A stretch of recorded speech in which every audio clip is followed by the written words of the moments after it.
روایت ہے کہ ایک مجوسی شخص نے حضرت ابراہیم خلیل اللہ علیہ السلام کے یہاں مہمان بننے کی خواہش ظاہر کی۔ حضرت ابراہیم نے فرمایا، اگر تم داخل ایمان ہو جاؤ تو میں تمہیں اپنا مہمان بنا لوں گا۔ یہ سن کر وہ مجوسی چلا گیا۔ اللہ تعالی نے حضرت ابراہیم علیہ السلام پر وحی نازل فرمائی کہ اے ابراہیم، تم نے دین کے اختلاف کی بنا پر اسے ایک وقت کا کھانا نہیں کھلایا، جبکہ میں اس کے کفر کے باوجود اسے مدتوں سے کھانا کھلا رہا ہوں اور اسے پال رہا ہوں۔ اگر تم ایک رات اسے مہمان بنا لیتے تو کیا ہو جاتا؟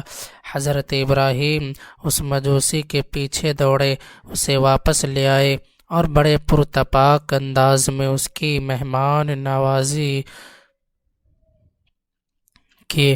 مجوسی نے ان سے دریافت کیا کہ اس تبدیلی کی وجہ کیا ہے؟